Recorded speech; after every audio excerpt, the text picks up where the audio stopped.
এবারে তুফান পরিচালক রায়হান রাফির সাথে কাজ করার ইচ্ছে পোষণ করেছেন টলিউড তারকা চিত্রনায়ক জিৎ ও দেব। ঈদুল আজহায় দেশের প্রেক্ষাগৃহে মুক্তিপ্রাপ্ত ঢালিউড সুপারস্টার শাকিব খান অভিনীত তুফান সিনেমা ব্যাপক সাড়া ফেলে। দেশ পেরিয়ে বিদেশের মাটিতেও হুমড়ি খেয়ে সিনেমাটি দেখছেন দর্শকরা। সেই ধারাবাহিকতায় গত 5 জুলাই সিনেমাটি মুক্তি পায় পার্শ্ববর্তী দেশ ভারতে।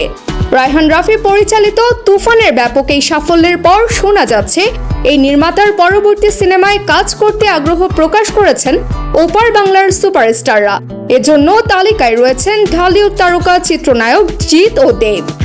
এই ব্যাপারে যদিও এখন পর্যন্ত কিছু স্পষ্ট করেননি দহন খ্যাত নির্মাতা রাফি, শুধু এতটুকু জানিয়েছেন তুফানের পর কিছু কাজের প্রস্তাব পেয়েছেন, যেখানে টলিউডের 2 জন তারকার নাম রয়েছে। তাদের এখনো হ্যাঁ বা না কিছুই বলেননি, এ নিয়ে বসাও হয়নি। তবে গল্পের জন্য যাকে প্রয়োজন তাকেই নেবেন এ পরিচালক।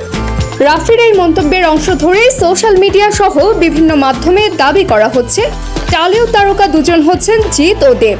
তারা দুজনই এই পরিচালকের সঙ্গে কাজ করতে আগ্রহ প্রকাশ করেছেন, তবে কাউকে নিশ্চিত করেননি নির্মাতা। এদিকে বিষয়টি দৃষ্টি এড়ায়নি টলিউড তারকা দেবের। তিনি স্পষ্টভাবেই জানিয়েছেন রাফিকে কোনো ধরনের কাজের প্রস্তাব দেননি, আর এই পুরো বিষয়টি কেবলই গুজব। রোববার ফেসবুক ভেরিফাইড পেজের স্টোরিতে এক পোস্টে রাফির মন্তব্য উল্লেখ করে দেব লিখেছেন, বিষয়টি সত্য নয়, তবে শুভকামনা রইল তার জন্য। অবশ্য জিৎ দেবকে নিয়ে বিভিন্ন ধরনের গুঞ্জন ছড়ানোকে মোটেও ভালোভাবে দেখছেন না রাফি।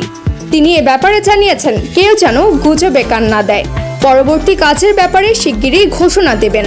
এর আগ পর্যন্ত সবাই যেন তুফান উপভোগ করেন। সো ভিউয়ার্স, আপনার কি মনে হয়, এটা কি গুজব না অন্য কিছু? আপনার মতামত আমাদের জানান কমেন্ট বক্সে। Desk report, team entertainment.